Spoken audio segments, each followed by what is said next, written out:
about this point forward, you're being given polynomials that aren't so nicely factored for you. So we're going to take, let's say, number 31 here.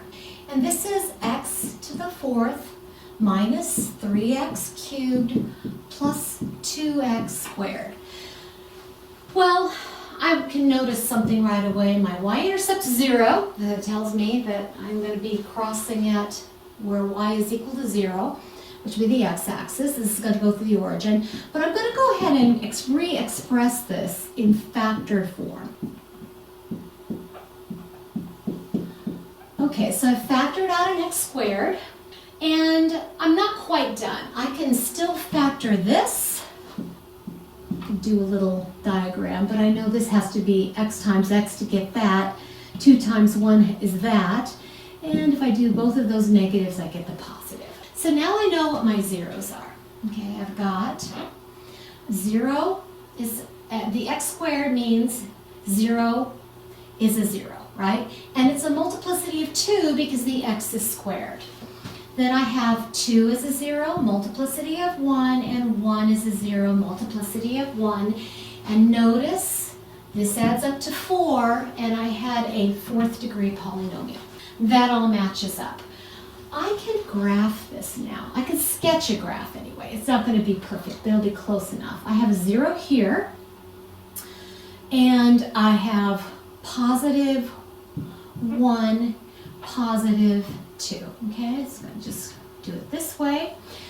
I need the leading term in the end behavior. This was given to me, x to the fourth, therefore it's an up, up, right? So I know that this is going to be going up this way, and I'm going to have something going up this way.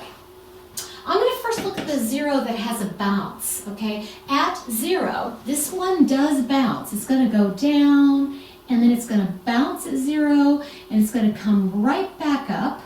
But at 1, it's a multiplicity of 1, so it's going to go straight through 1, and it's going to go straight through 2. For a sketch, this is enough. If you want to get these mins and maxes, to get the exact min or max, you actually need calculus skills. To get close, what you could do is just plug in a half or 3 halves to get what these points would be. You'd get awfully close to the min or the max, and you could get those off of your graphing calculator if you wanted a little bit of a closer approximation. Because the reality is, for all I know, I mean, I'm sketching. Maybe they're up there, and maybe they're really down here. I don't know. Probably not. If I look at my graphing calculator, I think they're more along the lines of that, okay? But it is a sketch, and the main thing we're looking for here is end behavior and zeros and the y-intercept, okay? So number 32, and this is x to the fifth minus 9x to the third, p of x. So I'm going to, again, first I'm going to just factor. I always need these in factor form. I factored out an x cubed. If you notice, I have a difference of squares, so I end up with x cubed, x plus 3, x minus 3, and now I can fill in all my information. My leading term is already given to me. This wasn't in factored form, so my leading term is x to the fifth. That means it's going to be something like that, right? It's going to be an odd, like a cubic with something going on in the middle based on the zeros. Okay, so another way to look at this is it's going to be a down and then an up. I know the y-intercept is 0. That's helpful to know.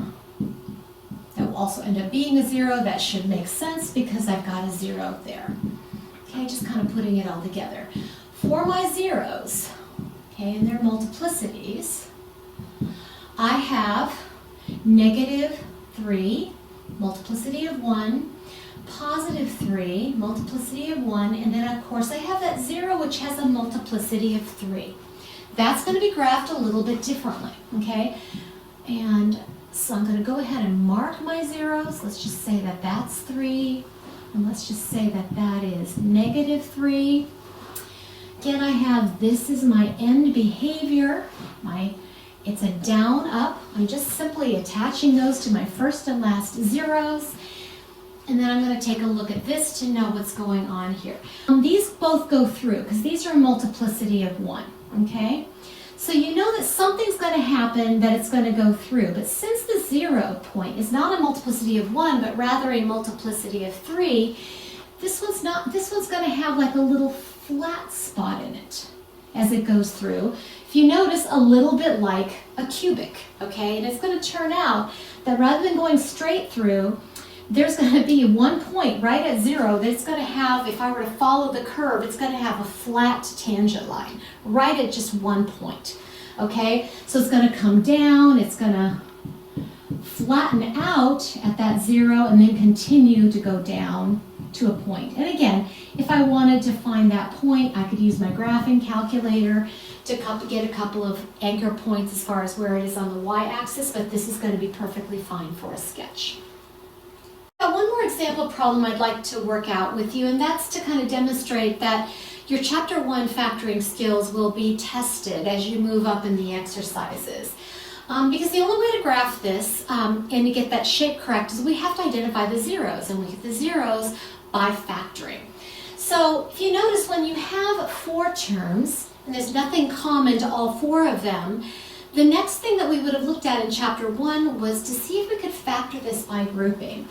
And to factor by grouping, I would always look at the last 2 terms and see if I could factor something out of this. And I notice I can factor a -4. If I factor out -4, I get x plus 3 left over. So this is my wishful thinking that if there's an x plus 3 factor over here, then I can factor by grouping, and hopefully you can see that in fact this is x squared times x plus 3. So the factoring by grouping would say I now have x plus 3 times x squared minus 4, and I'm going to write it that way. I pull out my x plus 3, it's times x squared minus 4. Well, of course, that's x plus 3 times x plus 2 times x minus 2, since that's a difference of squares. And this is where this becomes important to know how to do this. We do use this technique fairly often. So now I have the original polynomial, which tells me my leading term. It also tells me my y-intercept. My leading term will tell me my end behavior. So my end behavior, it's going to be one of these guys, right? It's going to be a down-up. These will tell me what's happening in the middle, okay? And my zeros are, with their multiplicity, -3, -2, +2, all of them are a multiplicity of 1. 1, 2, 3 gives me 3. I have a 3rd degree polynomial. Everything checks out. The last thing I might look at is the y-intercept is equal to -12. That could be helpful to me in graphing. So I'm going to use all of this, right, to kind of plot out -1, -2, -3, and then +2. My 3 zeros, 1, 2, 3, are right there. I could plot my y-intercept down here. Just call that -12, right? Okay. Look at my end behavior. This one's going to be going down. This one is going up. Okay, that's what this tells me. And then the in-between is covered with the zeros. And this can give you a really good idea of how stretched these can be. I have to plug in a 2 into the original to be able to get a point up here. I'm not going to do that right now. I'm just going to kind of estimate. I think with my graphing calculator I saw that it didn't have a very large little bump. But if you do notice, it does go way down here, and then it comes up through 2. Okay? Good enough for a sketch, all right? But that's kind of gives you an idea of what the shape of it is and what possible values we're going to find with a polynomial like